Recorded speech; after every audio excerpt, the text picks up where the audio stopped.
Evenings, তাকে বলে দুপুর। আবার দিন শেষ হয়ে যাচ্ছে, রাস আসছে, এই সময়ের মিলনকে সন্ধ্যা বলে। সন্ধি থেকে সন্ধ্যা, সন্ধি মানে মিলন, সেখান থেকে সন্ধ্যা শব্দ আসছে। এই তিনটে সময় মহাদেব ভূত প্রেত নিয়ে চলেন। এখন ধরুন ওই যে বাড়ির উদাহরণ দিলাম, লক্ষ্মী দেবী যে বাড়িতে গিয়েছে, ওর উপর দিয়ে মহাদেব চলছেন, দেখছে যে জপ টপ নাওয়া ধোয়া কোনো নেই, শুধু খাচ্ছে ঘুমাচ্ছে। তখন কি করেন, মহাদেব বলেন লিস্টটা দাও তো, 1 নম্বর কে আসো, এখানে নবদম্পতি আছে, ওই ফ্যামিলিতে তুমি ঢুকে যাও। ওই নবদম্পতির নববধূর গর্ভে ওই ভূতকে তখন মহাদেব নির্দেশ দিয়ে ঢুকিয়ে দেন। ছেলের জন্ম হয়েছে, সবাই বলছে আমার সোনার চাঁদ করছে, ওটা বুঝতে পারছে না ভূত। হ্যাঁ, মিষ্টি খাওয়াচ্ছে, ফিতা কাটছে, হ্যাঁ সোনার চাঁদের জন্ম হয়েছে, কিন্তু বুঝতে পারছে না। বোঝা গেল কথাটা? আর বলবো না, জাস্ট আমি পয়েন্টটা বলে দিচ্ছি। যারা মঙ্গল আরতিতে ওঠে না, মহাদেবের গুলি কিন্তু মিস হবে না। আমাদের ভিতরে ভূত ঢুকিয়ে দেবে। আপনি বলতে পারেন না বাবু আমি তো মাতা মেয়ে ছেলে নই, আমার কি দেবে? আপনাদের ভিতরে যে ভূত ঢুকানো দরকার সেই ভূত। সেই জন্য পিশাচি পাইলে যেমন মতিচ্ছন্ন হয়, মায়াবদ্ধ জীবের হয় তেমন ভাবের উদয়। ভক্তিতে মতিগতি লাভ হবে না, ভক্তদের দোষ দর্শন হবে। তার মানে ভূত ঢুকে গেছে অলরেডি, এটা ভূত ঢুকেছে।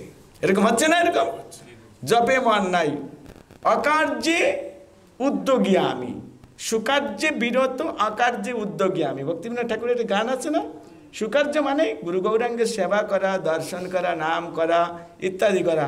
এই সুকার্যে বিরত মানে আমার কোনো ইচ্ছা নেই, আমি শুধু চুপ হয়ে বসে আছি। অকাজ হলে কোছা মেরে দৌড়াই, হ্যাঁ সেটাকে করার জন্য।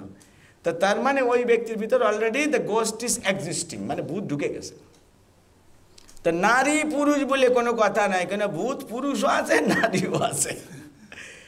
সেই জন্য আমাদেরকে কি প্রমিস করা উচিত, যে আমাদের দিনটাকে প্রত্যেকটা দিন আমি শুভ মুহূর্তে জেগে আমার এই দিনটাকে শুভে পরিণত করব। তো early to get from the bed, এটা হচ্ছে একটা গুড সাইন। এই অভ্যাসটা করতে হবে। আশা করি আপনাদের সকলের আছে না, কমসে কম কাজে যেতে হবে এটা চিন্তা করে উঠতে হচ্ছে।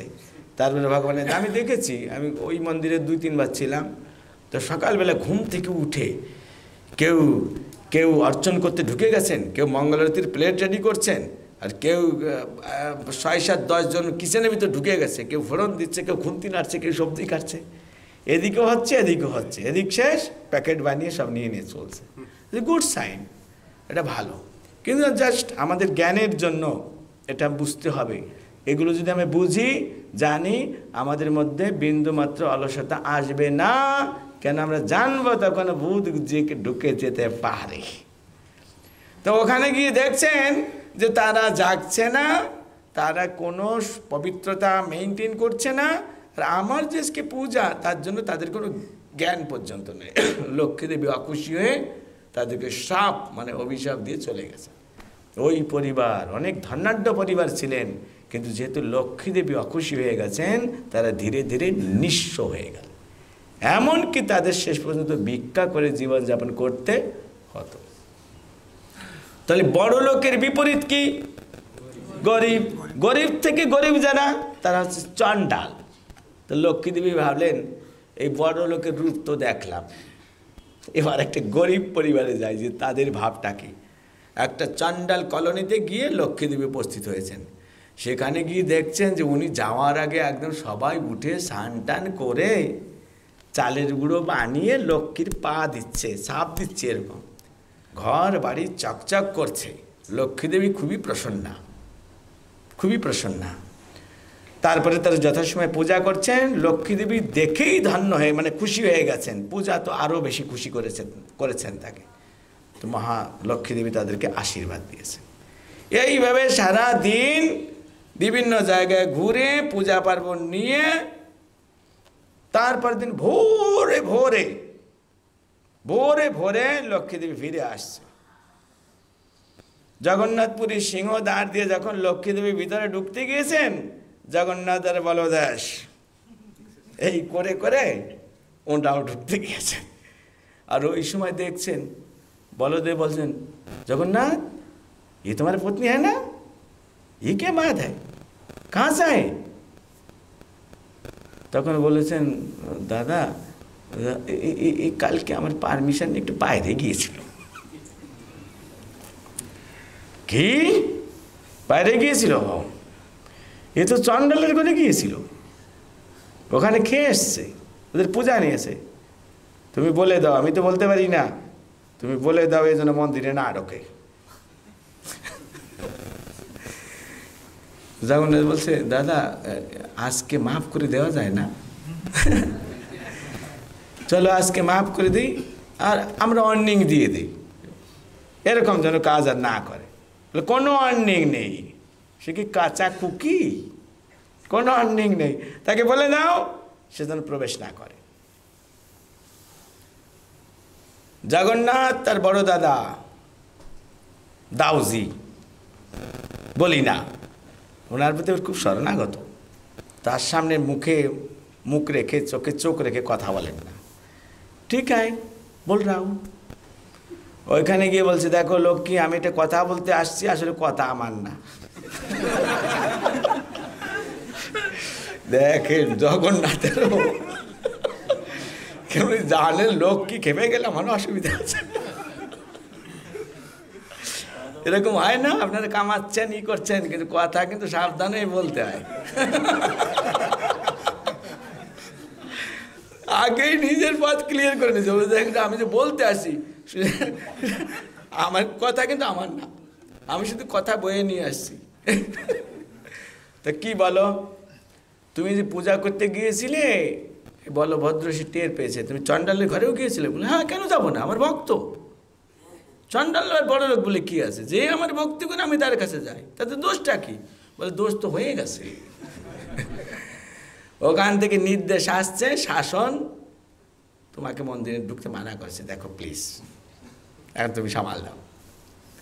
লক্ষ্মীদেব কি কি কি কি কি বললেন, কি বললে?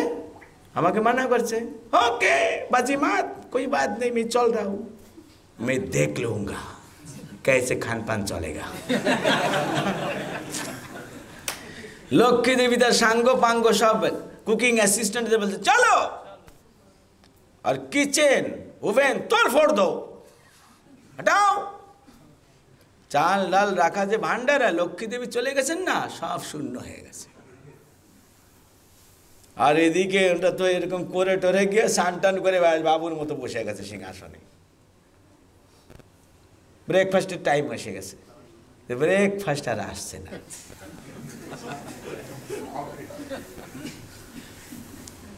বলদেব একবার জগন্নাথ তাকাচ্ছেন, জগন্নাথ একবার বলদেব থেকে তাকাচ্ছেন। জগন্নাথ তো জানেন যে কি ঘটতে যাচ্ছে আজকে, আর বলদেব দেখাচ্ছে কি রে জগন্নাথ টাইম হয়ে গেল, ব্রেকফাস্ট আসছে না। তো বলছে, দাদা আসবে কি করে, যে রান্না করে সেই তো নেই। ও বলদেব বাবার একটু বলা বালা, কালকে যা হয়েছে ভুলে গেছে উনি। हाँ हाँ ओ ताई, अच्छा ठीक है, कोई बात नहीं, जाने दो, हम है ना, हम कर लेंगे, चलो जगन्नाथ तुम्हें আর আমি আমরাই করে নেই। ব্যাস, আর উনি তো জগন্নাথের হাত করতে করতে পিছনে পিছনে গিয়েছে, গিয়ে দেখছে যেখানে রান্না করবে সেখানে সব কিছু ভাঙাচোরা, জল ঢেলে গেছে। ঠিক আছে, আমরা আবার ওভেন বানিয়ে নেব। এখন যেখানে ওই চাল ডালগুলি রাখা আছে সেখানে গিয়ে শুধু খালি বস্তা পড়ে আছে কিছু। এখন কি গতি হবে? চলো চলো, দরকার নাই, ব্রাহ্মণ বেশ ধারণ করো জগন্নাথ। আমিও হলাম। শেষে সম্ভ্রান্ত পরিবারে গিয়ে আমরা ভিক্ষা করব, লক্ষ্মী নেই তো কি আছে, দুনিয়া কি সব শুকিয়ে গেল? এরকম চ্যালেঞ্জিং মুডে ওখানে গিয়েছেন। যে বাড়িতে যায় এই দুইজনকে দেখে ফট করে দরজা বন্ধ করে দেয়, যে ভিতরে ঢুকতে না পারে। অথবা মুখে বলে দিতে यहाँ पे नहीं होगा और कोई जगह जाओ। এটা অবস্থা খুব খারাপ। দেখুন যারা কুইন্টাল কুইন্টাল খায় তাদের ব্রেকফাস্ট মিস, লাঞ্চ মিস, আগুন জ্বলছে কিরকম বুঝতে পারে। আর কোথাও থেকে কোনো রেসপন্ড পাচ্ছে না, কেউ শ্রদ্ধার সাথে ডাকছেন না আসে খান। সাধারণত তখনকার দিনে ব্রাহ্মণদেরকে ডাকা হতো, কে অভুক্ত আছেন আমার বাড়িতে আসেন, ব্রাহ্মণ চান্ডাল বলে কথা নেই। তখনকার দিনে সামাজিক প্রথাই এরকম ছিল, যাদের অন্ন ছিল মানে অর্থ বৈভব ছিল তারা এরকম মানুষকে খাওয়াতেন। কিন্তু আজকে ওটা নিজেরা ব্রাহ্মণ রূপে যাচ্ছেন তবু কেউ পাত্তা দিচ্ছে না। তো কি করব, চলো একটু গরম পানি পিলে তাও, টাটকা রোদ আর পুকুরের জল উপরিভাগ গরম হয়ে গেছে। ওই জল পান করতে যখন গিয়েছে পুকুরের জল শুকিয়ে গেছে। লক্ষ্মীর প্রকাশে সব কিছু, ধন সম্পদ হচ্ছে লক্ষ্মী দেবীর প্রকাশ। তখন কি করব, আরে এই যে চৈত্র মাস শুরু হয়েছে দেখো গাছের পাতাগুলো কেমন কচি, খুব সুন্দর, চলো ওই খালে তাও। ওই কচি পাতা খেতে গিয়েছে, যেতে যেতেই পাতা শুকিয়ে নিচে ঝরে গিয়েছে, অবস্থা খুব খারাপ। তারপরে একটা বাড়িতে গিয়েছে, সেখানে কি যেন পূজা সিন্নি মিন্নি বানিয়েছে, তো সব শেষ হয়ে গেছে।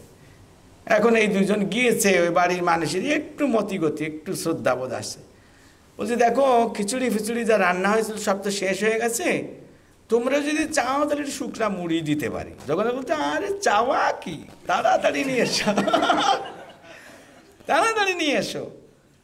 তার সঙ্গে গুঁড়ো না, তার সঙ্গে কাঁচা লঙ্কা এবং সরষের তেলও না, শুধু মুড়ি। আর ওই নিতে গিয়েছেন জগন্নাথ বলছে এইখানে দাও, বলদেব এইখানে দাও। যখন দিতে গিয়েছে লক্ষ্মী দেবীর নির্দেশে পবনদেব এমন দম কামা দিয়েছে যে মুড়ি সব উড়িয়ে নিয়েছে দুজনকেই, মানে সাইডে। তখন দেখছে যে পোড়া কপাল, কি যে করি। তখন ওরা বলছে তোমাদের ভাগ্য খারাপ, দেখো আমি তো মুড়ি খাওয়াতে চেয়েছিলাম তাও হলো না, তো একটা কাজ করো, আজকে ওই চন্ডাল পাড়ায় একটা উৎসব হচ্ছে। কি পাড়ায়? ওইখানে যাও, অসুবিধা হবে না, আমার কথা বলো যে আমার বাড়ির লোক আমাদেরকে পাঠিয়েছেন, ওখানে যাও। তো জগন্নাথ বলদেব সংবাদ পেয়ে অত্যন্ত উৎসাহের সাথে সেখানে গিয়েছেন। আর ঠিকই ওরা আপ্যায়ন করেছেন, কেন ওই বাড়িতে তখন লক্ষ্মী দেবী অবস্থান করছেন, আর লক্ষ্মী দেবী স্বয়ং রান্না করেছেন। আর এই দুজন বসছেন, স্নান করেছেন কি জানি, বসে গেছেন খেতে, আর সব আইটেম সরবরাহ করছেন। লক্ষ্মী দেবীকে যখন কুপিত হয়ে গিয়েছেন তখন এটা বলেছিলেন, আমার রান্না ছাড়া তোমরা কারো রান্না খেতে পারবে না, আমাকে এখানে তাড়িয়ে দিচ্ছ। তো সেই জন্য ওই বাড়িতে যেহেতু লক্ষ্মী দেবী ছিলেন, সেই জন্য তাদের ভাগ্যের পরিবর্তন হয়েছে, বাড়ির লোক তাদেরকে অ্যাকসেপ্ট করেছেন, ওয়েলকাম করেছেন। ওখানে দুজন বসেছেন আর খাচ্ছেন, খেতে খেতে দেখছে খুব টেস্টি।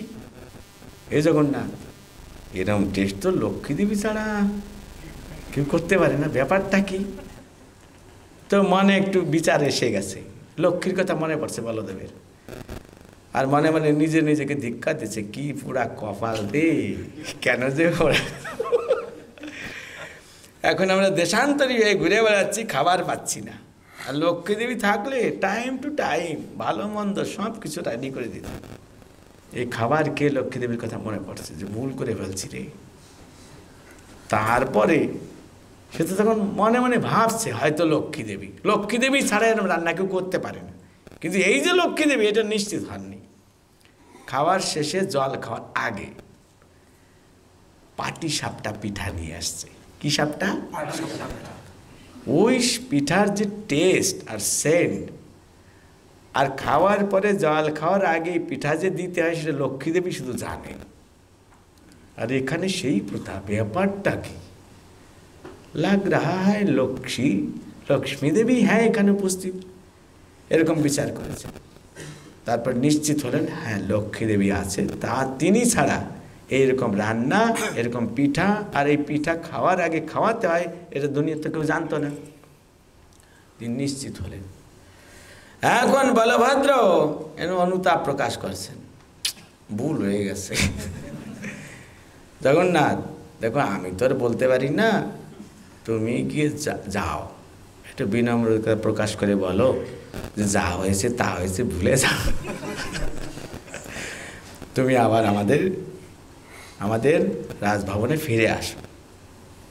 তো জগন্নাথ গিয়ে ওই কথা এখান থেকে শুনে ওখানে বলেছেন।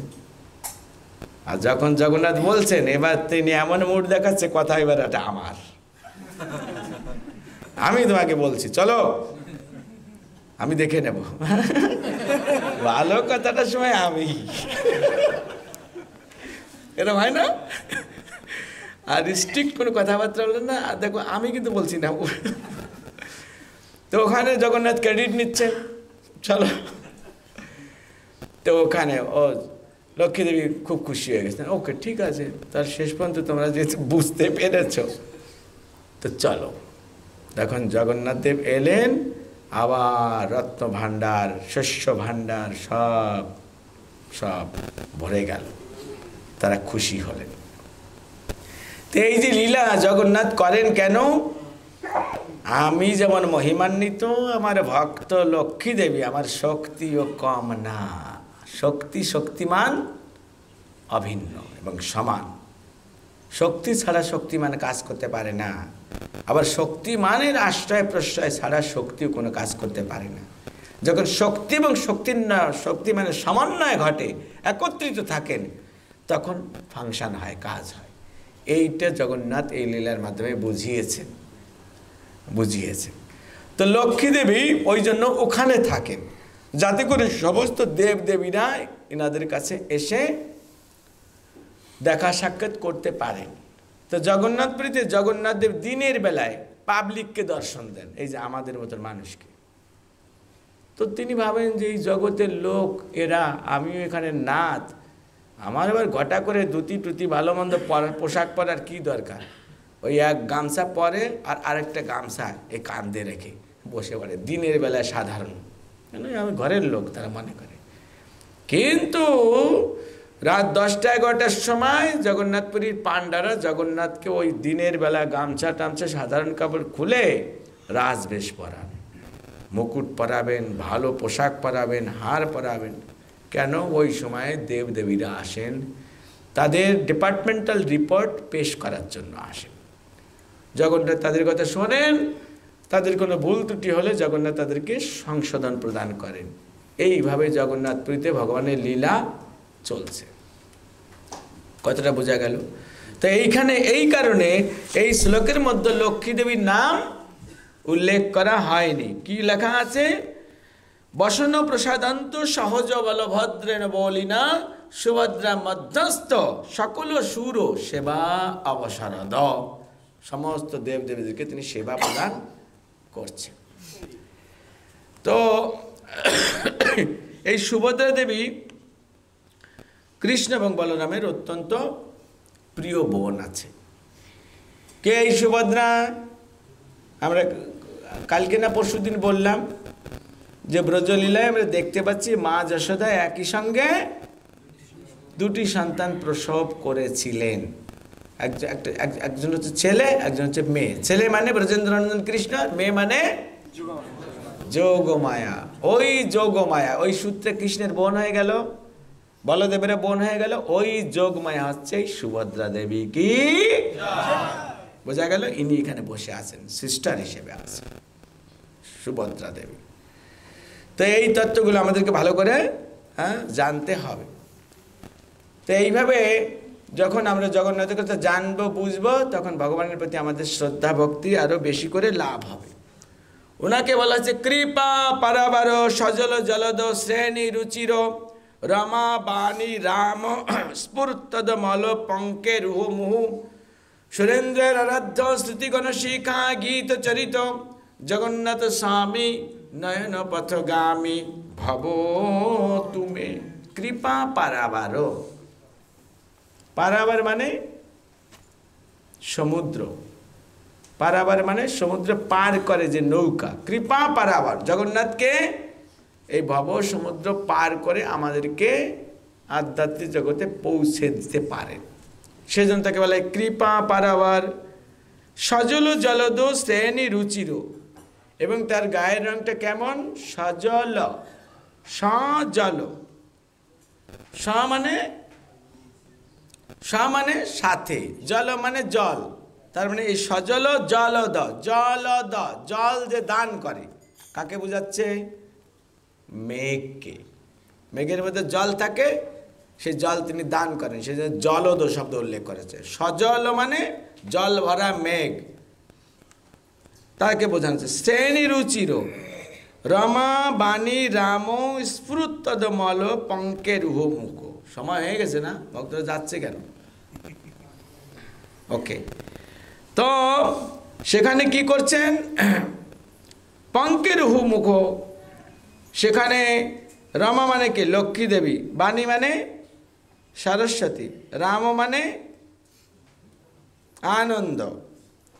তিনি সেখানে লক্ষ্মী, সরস্বতী ইত্যাদির সাথেও বিরাজ করছেন।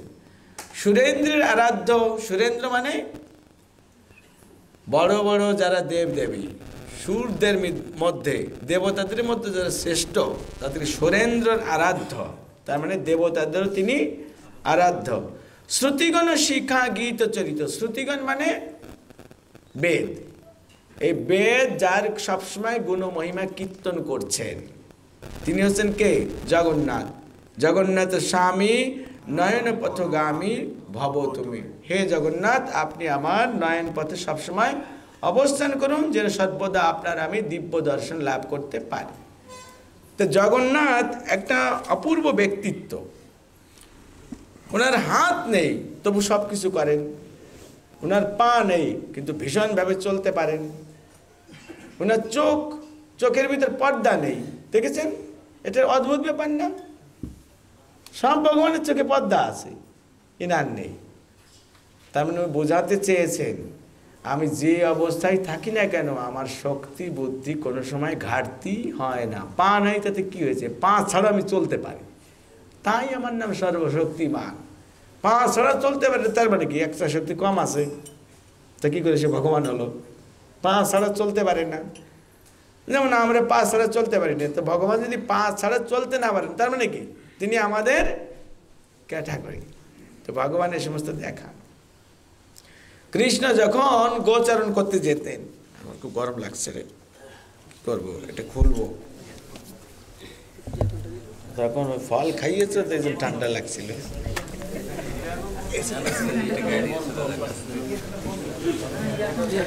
জগন্নাথ কেন পা দেখান না? আমাকে আজকে যেন প্রাণ গোবিন্দ বাবু বলেছিলেন যে এই ধরনের কিছু আলোচনা করলে ভালো। এটা একটা কোশ্চেন না? Why Jagannath does not display his legs? উনি পা দেখান না কেন? কৃষ্ণ যখন ছোট, গাভী চড়াতে জঙ্গলে যেতেন, সেই সময় ঘরে ঘরে রাধারানী এবং গোপীরা খুব বিরহের আগুনে দগ্ধীভূত হতেন। তার থেকে বড় কথা হচ্ছে, তারা কৃষ্ণের চিন্তায় খুব দুশ্চিন্তাগ্রস্ত হয়ে যেতেন।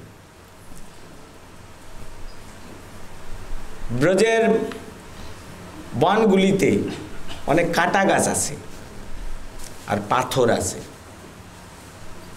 কাটা গাছ এবং পাথর আছে।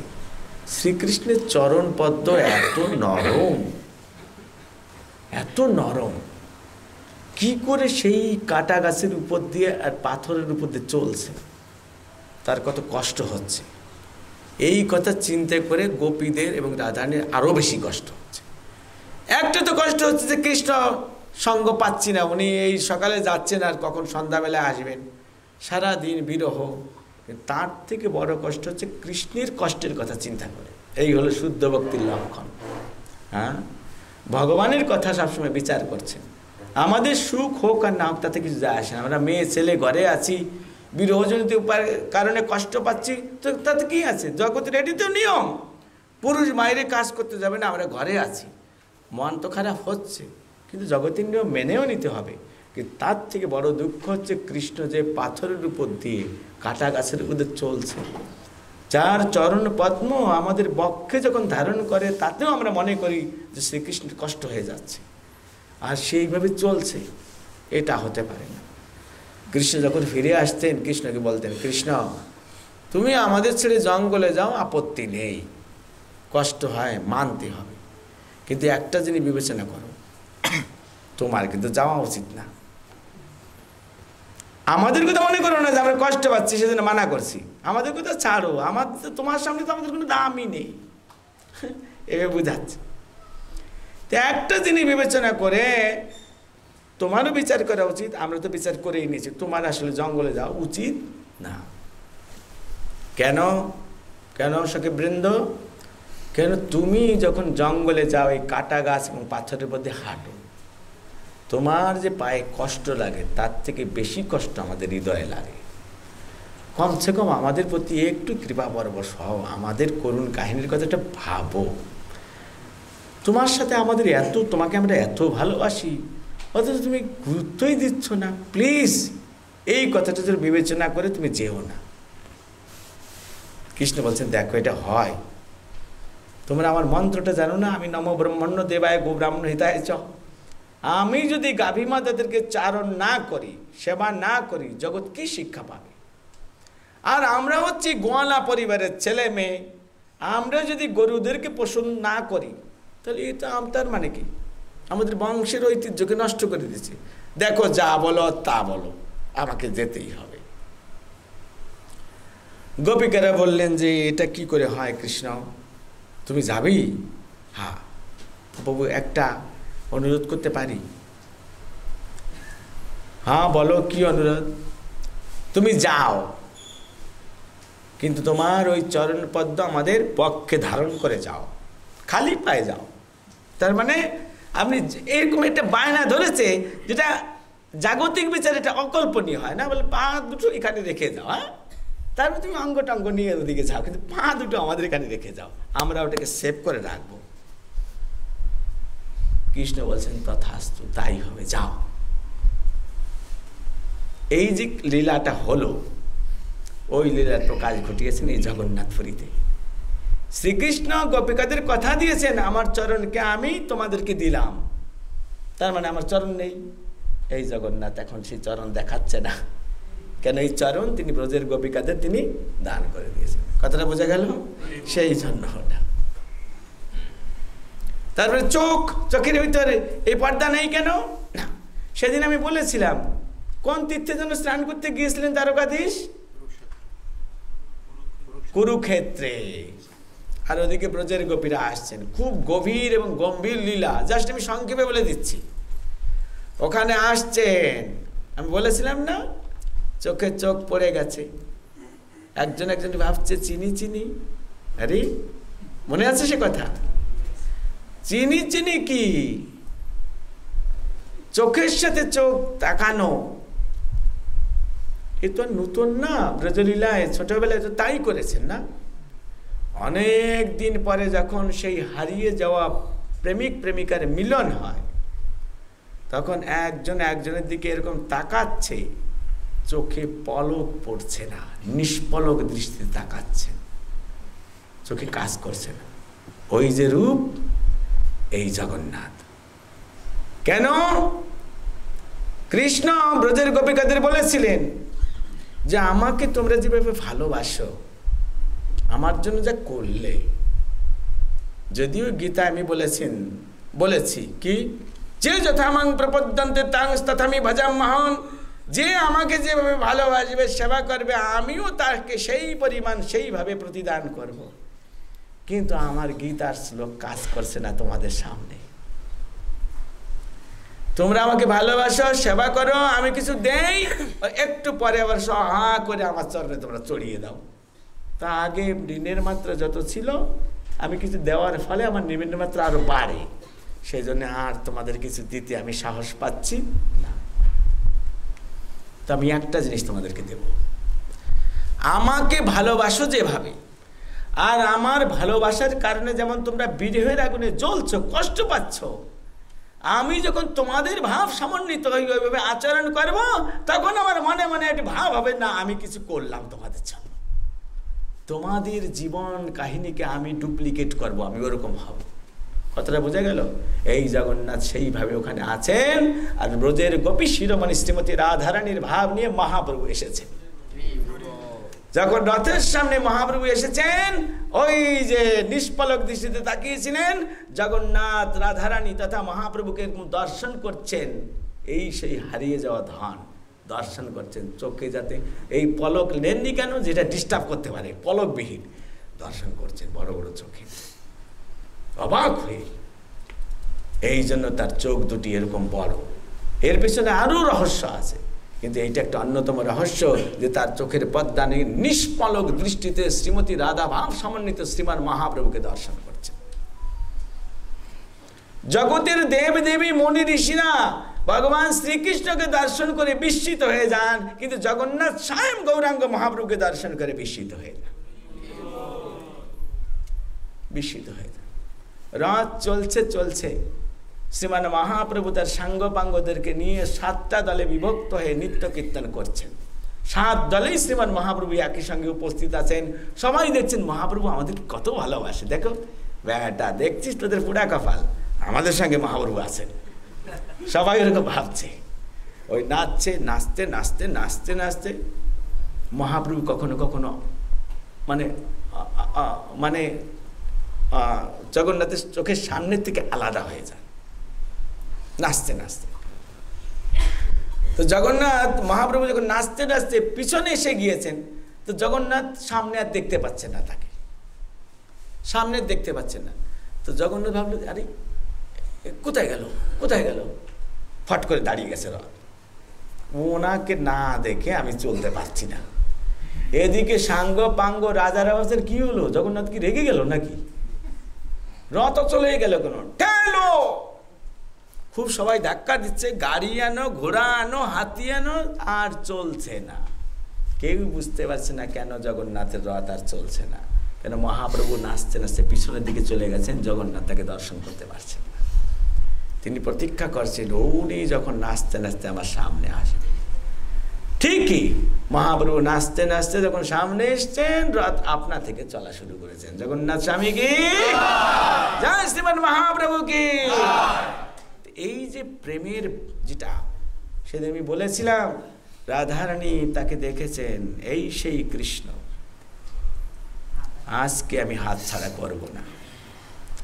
80 বলে 100 বছর কাটিয়ে দিয়েছে, আমার যদি হাত ছাড়া করে দেই, ক্যা পাতা কিতনা সাল লাগ যায়গা, পকড়ো খিচো। শ্রীমতী রাধারানী কৃষ্ণকে টানছেন, কি দিয়ে টানছেন, প্রেমের প্রেম ভক্তির ডোরে টানছেন। কোথায় টানছেন, এবার মনের ভিতর ঢুকে এমন কপাট লাগাবো যার কৃষ্ণকে কোথাও যেতে দেব না। তাই মনের মধ্যে ডাকছেন। এই মন হচ্ছেন ব্রজ। মহাপ্রভুর মনটা কিরকম, রাধারানীর মনই বৃন্দাবন।